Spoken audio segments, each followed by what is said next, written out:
So we're going to go back to our app.js. Sorry, not our app. We're going to go into our main. So main.index. And we're going to add some routes in order for these posts to show up.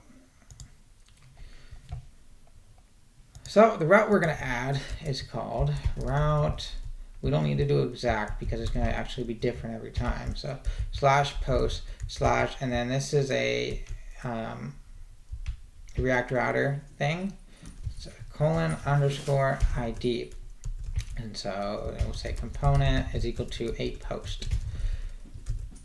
So what this does is it says, okay, if the route starts with route or post /, and then you're going to take this whatever's after it, and you're going to make it a variable called ID, so that we can then access this ID variable within this component, and it's going to come through as a property.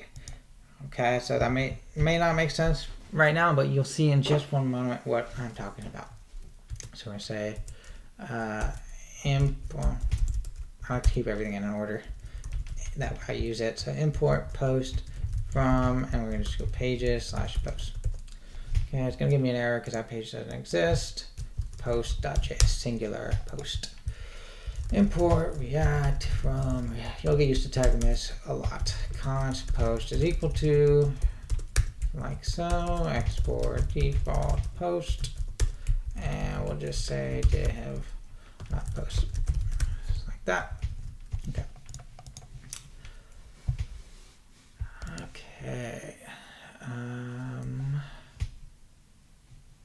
So what is the issue? So you would think that it would work, right? We save this. We're not getting any errors.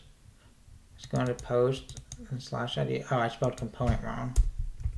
That's one of those errors. There's no error coming up, but obviously it's not working right. You got to kind of check the spelling of your properties or your components. Or, sorry, your properties, not your components. Just check all the spelling. Because if you spell a component or a property wrong and it's not a required property, it's not going to give you any error. It's just extra data that doesn't know what to do. So, all right, cool. So now we're loading the post whenever we're at a post route. Unfortunately, there's no actual data going through it at this point. But what we can do, and this is a great point to point out that as a React developer, you need this plugin for Chrome called React. Let's see if we can see what this is. Right here, React Developer Tool. So if you look in the Chrome Web Store, you can install it super easy. And it gives you this extra tab in your developer console. And you can kind of go in through your application, through a JSX kind of form, and you can see all the props that are passed through and all the states and everything else. So if we go into the main and we go into the route that we are at and the post, we can then see our props that we have access to. So if I said this.props, I can access all of these things, which come from the React router component. So if you look in the match, this is where the parameters are stored. So the idea, remember I said right here, this is where we define which variables come up as in our props. So we said the _ID, and that's going to come up in _ID in our params in our match. So now that we have that, I'll go back to our post and let's just see if we can access that directly. So when you are using a pure component, we can just pull in the properties. You can say props, or we can just pull out a props match. You can say props.match, or you can just pull out match in here. And so let's just say post and then colon for JavaScript. We're going to say match.params._id, and you should say post B. Or yeah. So now you see post B, go home, you go to the first one, you get post A. Great. So now we're pulling in the post key. That's still not the post data. That's only the ID or the key of it. We don't have the rest of the post just yet. So now what we need to do is we need to do a commonly used function in React by pulling in data once the module has loaded. Typically you would do a fetch call or some kind of API call at this point once your module or component has loaded, you do an API call to get the data and then pull it in. But in our case, we're not going to be using any APIs. We just can use the local post file, but it should work in a very similar fashion with any API. So first, we're going to import the post sample. Oops, post sample. Like so. Now what we're going to do, since we want to use the lifecycle method, we want the actual post, the data to, or this framework to load before we load the data. That's just a common pattern that you will use when creating React applications. Because if you wait on the data to load in first, you're going to get this awkward pause in user experience where the user's just waiting for the data and it looks like it's broken, it's just blank. So you don't want anything to be relying on another function. All right, so I hope that makes sense, but let's go ahead and do it. So first thing, we need the component because we are going to be using a lifecycle method. So import the component from React, and we're going to do a class instead of a constant. It's no longer a pure function. Class extends component equals to, equals, just bracket, extends.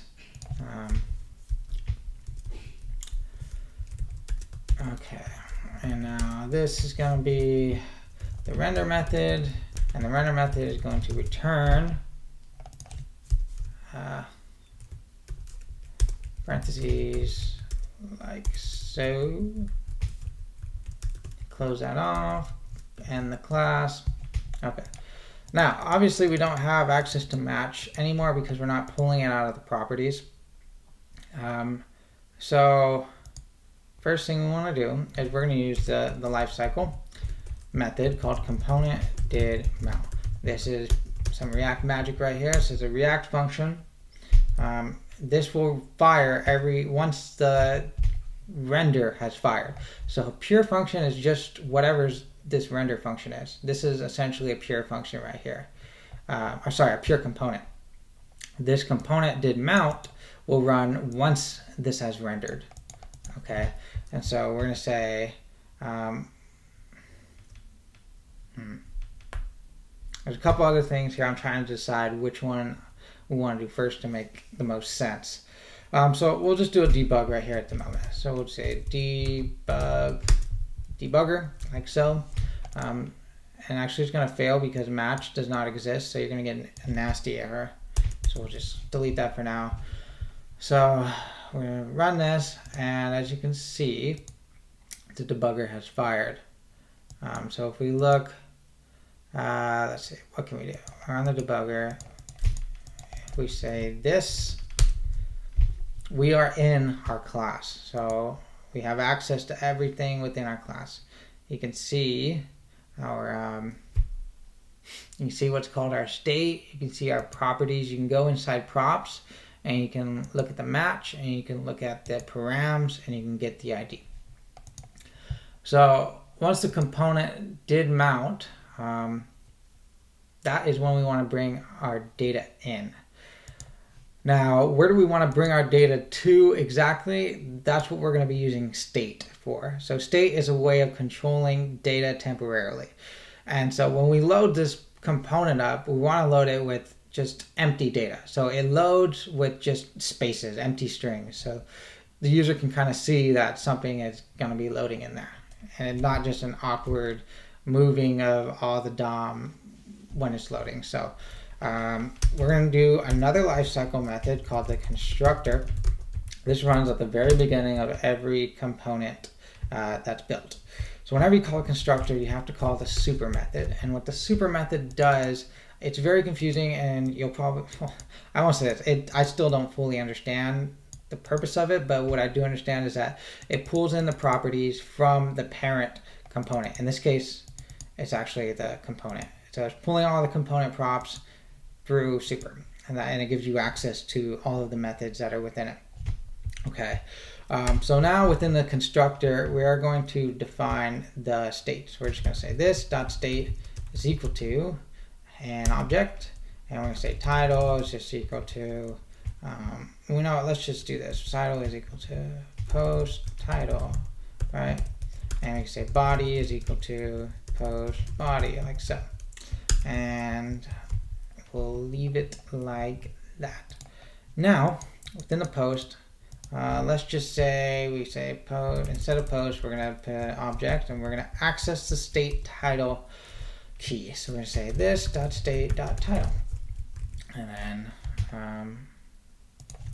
let me just put some class name is equal to section, right? I have h1, and that's the title. And then after that, then we have a p tag, and within the p tag, we have this.state.body, like so. And we're going to refresh it. So the debugger calls, and we hit play, and that'll just go to the next step after the debugger. So we see post title and post body, which is loading from the state. So once the component does mount, this is when we want to get our data. So we're going to do, let me say title is equal to, we'll say const title. What's the title going to be? You're going to go into the post, which we don't have right now. We say import post from post sample.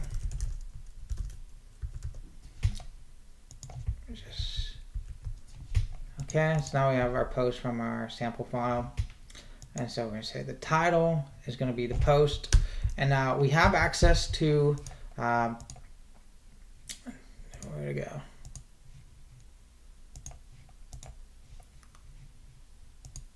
If we look in our post, so this is where we're at. We're in the ComponentDidMount. We have access to this match params ID. So we're going to go and we're going to say go into the post and go into this key. In order to get this key, it's got to come from the parameters in the match. I really hope that makes sense. It kind of sounds confusing as I'm saying it, but it just makes more sense if you actually do it.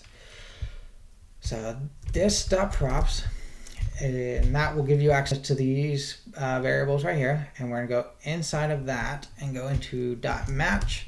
And we're going to go into .params and then ._ID. And so if this is /A, this will be post bracket A, which will then give you this object right here.